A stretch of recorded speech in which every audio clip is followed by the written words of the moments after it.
नमस्कार. प्रौढ प्रताप पुरंदर क्षत्रिय कुलावतंस महाराजाधिराज सिंहासनाधीश्वर श्रीमंत छत्रपती शिवाजी महाराज की जय. महामानव डॉक्टर बाबासाहेब आंबेडकरांचा विजय असो. मंचावर उपस्थित आदरणीय आपले विभागाचे आयुक्त साहेब, तसेच प्रमुख वक्ते आणि उपस्थित सर्व मान्यवर आणि समोर बसलेले सर्व माझे बंधू भगिनींनो, मित्रमैत्रिणींनो, याची कल्पना आहेच की थोडंसं वातावरण थोडं तापलेलं आहे, थोडी उष्णता आहे, म्हणून असं वाटतं की काही लोक थोडेसे बॅक साईडला थोडे मागे बसलेले आहेत. बहुतेक मागे जरा गार हवा येते की काय असं वाटतं. ठीक आहे. काल परवा जेव्हा मला समजलं, जेव्हा काही दिवसांपूर्वी मला या सगळ्या कार्यक्रमाचे आयोजन भेटले, त्यांनी सगळी आपली सगळी रूपरेषा सांगितली, खूप चांगलं वाटलं की एक टीम जी आहे ती असा काहीतरी चांगला स्तुत्य कार्यक्रम घडवून आणते. त्याबद्दल त्या टीमचं खरोखर मनापासून अभिनंदन कौतुक आहेच. आणि नंतर जेव्हा थोडं बोलण्याचा विषय निघाला, त्यांनी सांगितलं की साहेब तुमचं त्या ठिकाणी नाव टाकलेलं आहे, तेव्हा मात्र थोडीशी तारांबळ उडाली किंवा थोडीशी गडबड झाली की आता काय कसं बोलायचं किंवा, कारण की तेवढं रेग्युलर म्हणा किंवा तेवढं असं वक्ता किंवा त्या टाईपचं असं आपलं काम नसल्यामुळं जी सवय नसते. तरी पण मग एका बाजूला आजच्या काळात आजच्या समाजामध्ये घडत असलेल्या विविध घटना, आजची सामाजिक स्थिती, आजचे चॅलेंजेस, आजचे संकट हे थोडेसे डोळ्यासमोर आणले आणि एका साईडला शिवाजी महाराजांचा चारित्र्य, त्यांचा इतिहास हा थोडासा समोर आणलं.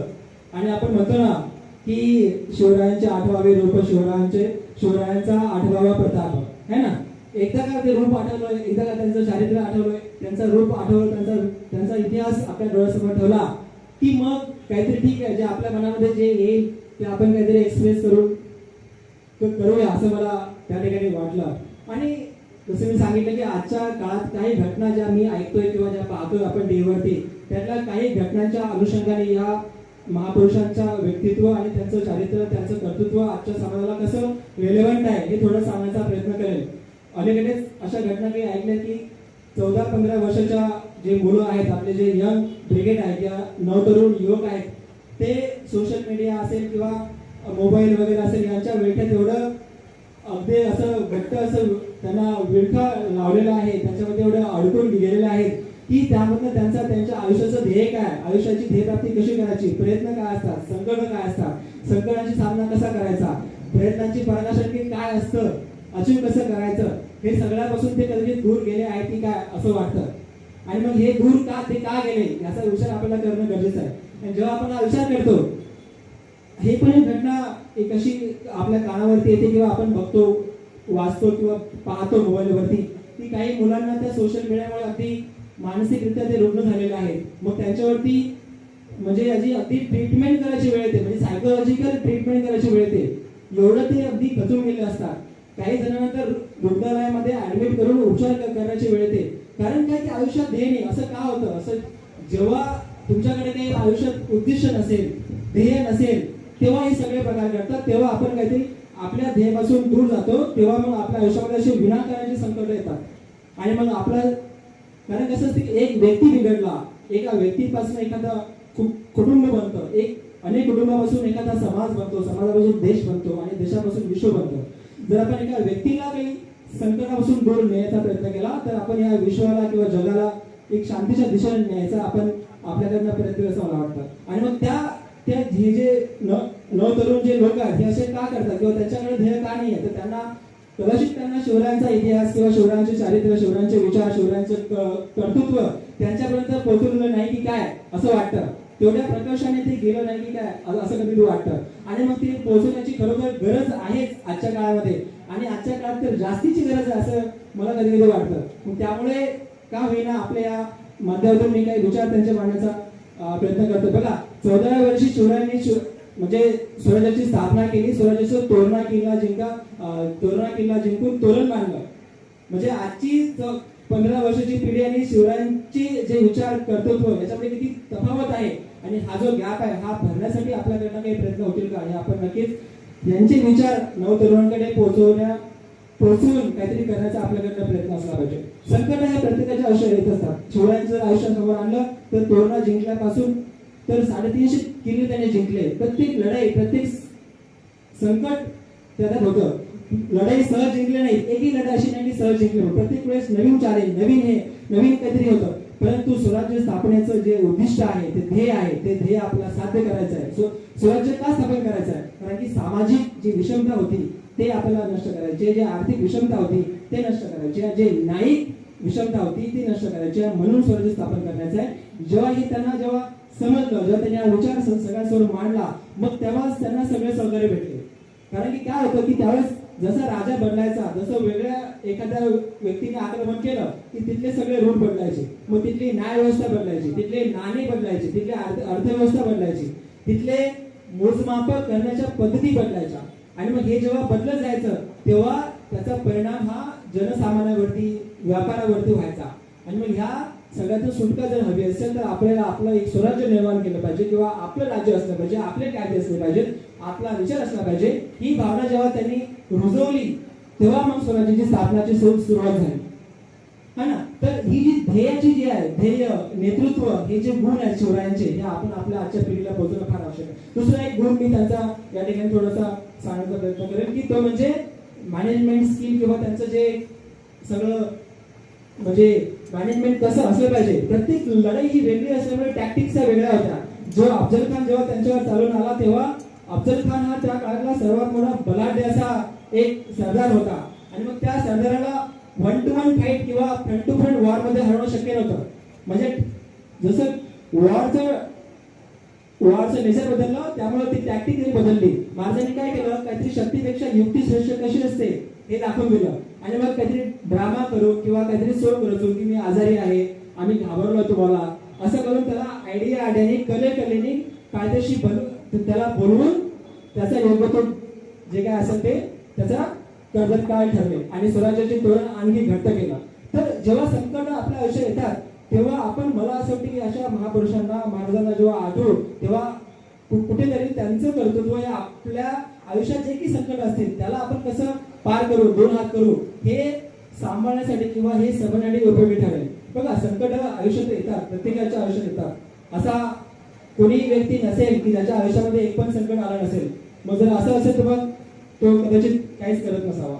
परंतु संकट आल्यानंतर त्याला टॅकल करण्याचे वेगळे शैली किंवा वेगळे माध्यम असतात. पहिलं माध्यम असं मला वाटतं की संकट आहे असं ऍक्सेप्ट करणं, किंवा प्रॉब्लेम आहे, जेव्हा आपण प्रॉब्लेम आहे असं ऍक्सेप्ट करतो तेव्हा तो प्रॉब्लेमला जेव्हा समजतो आपण तेव्हा बऱ्यापैकी त्या प्रॉब्लेमची इंटेन्सिटी कमी होते. तो 50% आपण सॉल्व्ह केल्यातच जमा होतो.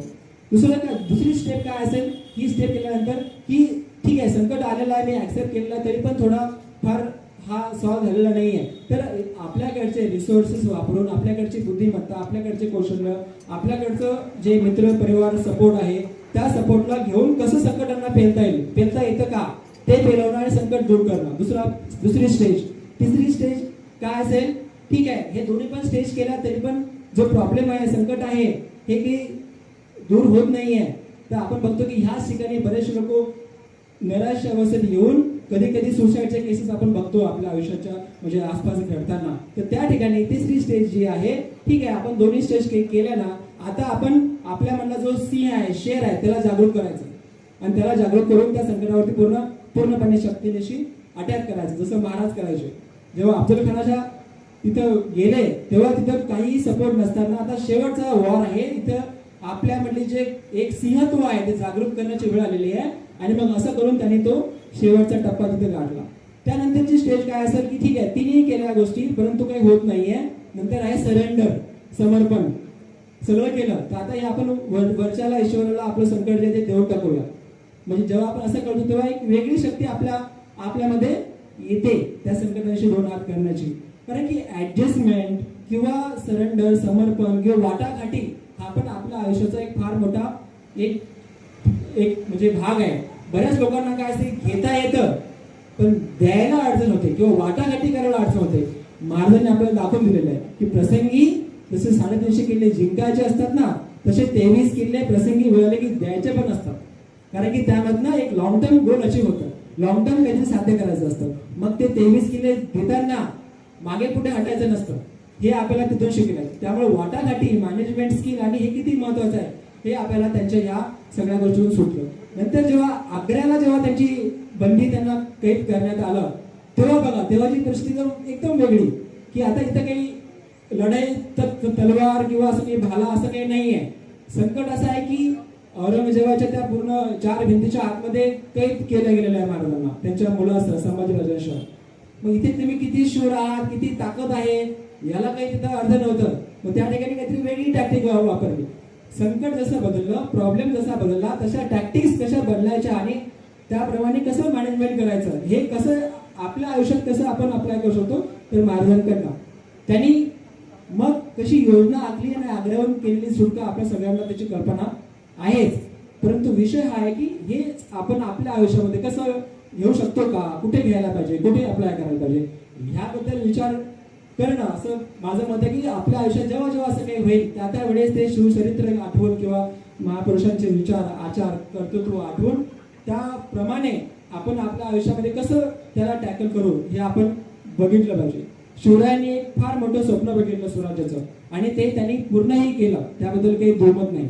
आणि आपण बघतो की शिवरायांचे जे हे विचार आहेत, हाच विचारांचा वारसा पुढे चालू डॉक्टर बाबासाहेब आंबेडकरांनी त्याच विचारांनी वेगळ्या शैलीमध्ये, कारण की काळ वेगळा होता, वेळ वेगळी होती, त्यामुळे माध्यमं वेगळी वापरली, टेक्निक्स वेगळ्या वापरल्या आणि तो जो लढा आहे किंवा ती जी विचारांची जी एक जी परंपरा आहे ती पुढे घेऊन गेलेली आहे हे आपण बघतो. त्या अशा दोन्ही महापुरुषांना मी खरंच मनापासून मी हात जोडतो, नतमस्तक होतो आणि मला इथे बोलण्याची संधी दिली त्याबद्दल खरोखर सगळ्यांचे धन्यवाद.